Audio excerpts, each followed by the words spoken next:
All right, let's get started. If you have the program open, you want to create a custom sized canvas.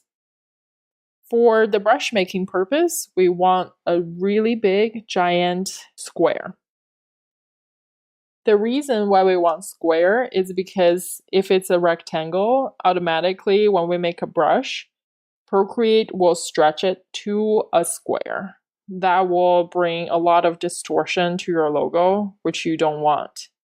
So we want 2000 pixels by 2000 pixels. That's big enough. Say that if you're working on a pretty big canvas, your logo won't be puny. Well, of course, unless you choose to. So we're going to start with 2000 pixels by 2000 pixels and hit create. You want to start out by using a pretty dark color for the contrast, and then use whatever brush you feel comfortable writing out your name or your brand name. I'm just gonna write the word logo here. Increase the size a bit and write out the word logo. If you need more time, feel free to pause the video and come back later. But the goal here is not to be perfect. And then you want to center this as much as you can. It doesn't have to be dead on, but it's nice if it's in the middle. It will just give you more control later. If you want to simplify the process and just type it out, you can do that as well. I'm just going to hide this layer for now and create a new layer to show you how it works. You can come over to Actions and then Add Text. I'm going to write out the word logo again.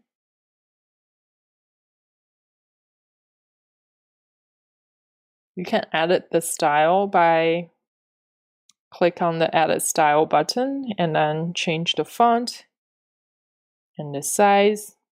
If you want to learn more about the typography tools in Procreate, feel free to check out my other class that is called Text and Animated GIF.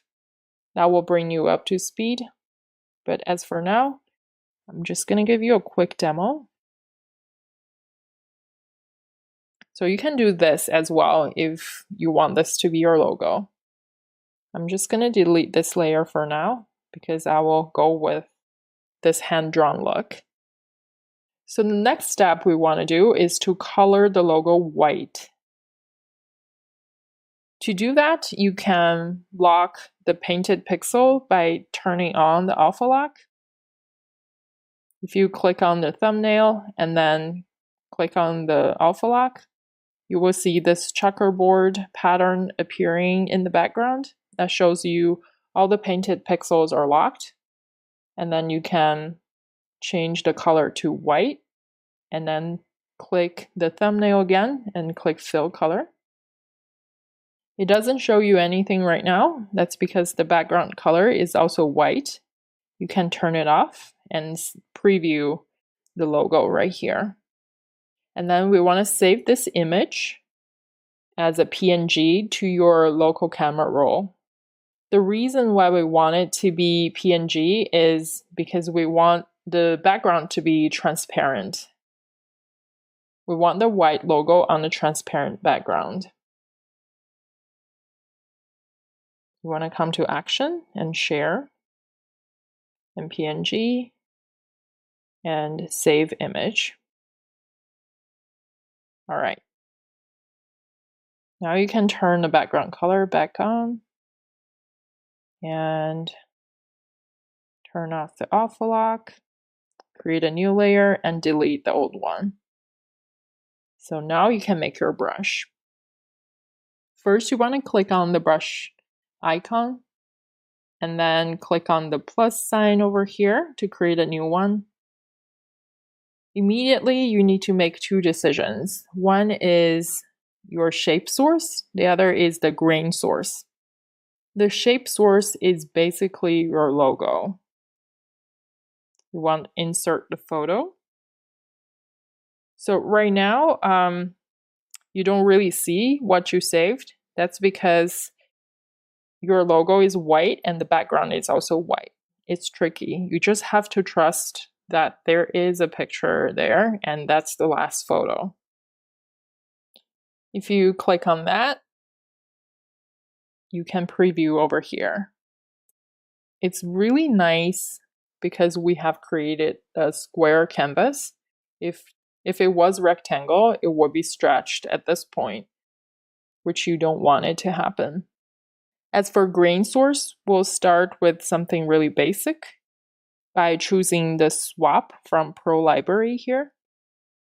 You can scroll down until you see this little nice square called blank.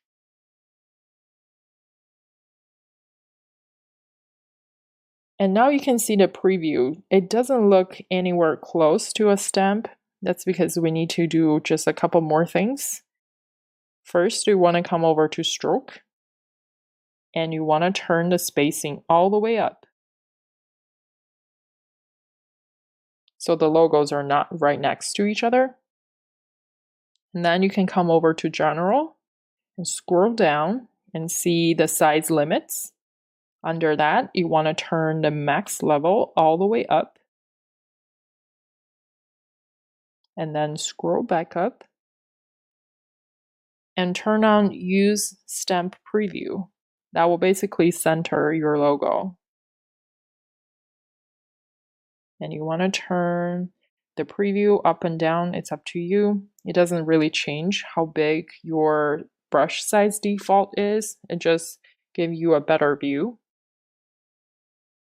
And you can change the brush name to whatever you want. I'm just going to name it as Logo Test.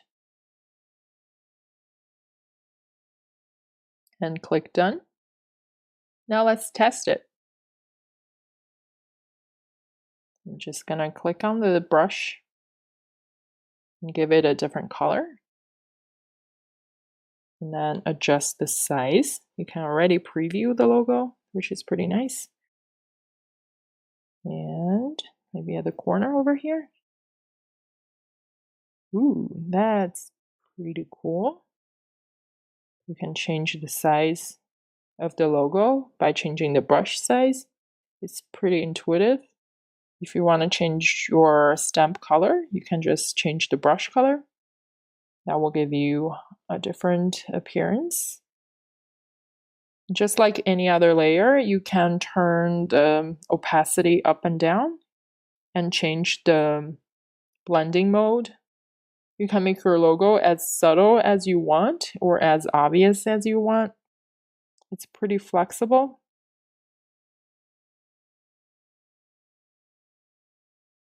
You can also change the texture of the logo. For example, here, we just have a pretty plain, crisp look.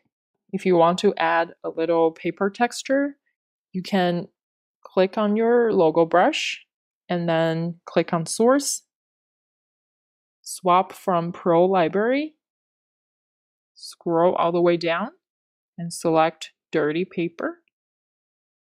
That will give it a little paperly texture. Let me just turn this up a little bit so you can see better.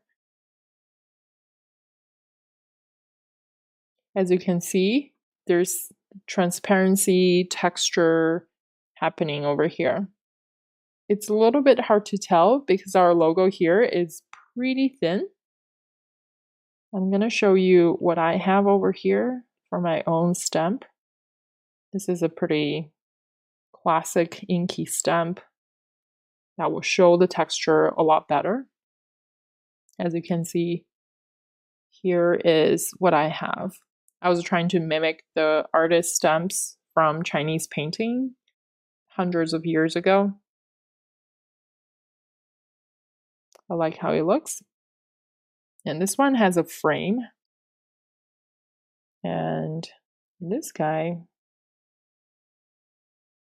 is all in one line, just a different variation of my logo. And this is just a plain logo without any framing. Sometimes I like to put my stamp against the contour of my artwork. So I bent this a little bit in Illustrator using the warp tool. You can also do that here, but it doesn't go as elegantly as Illustrator.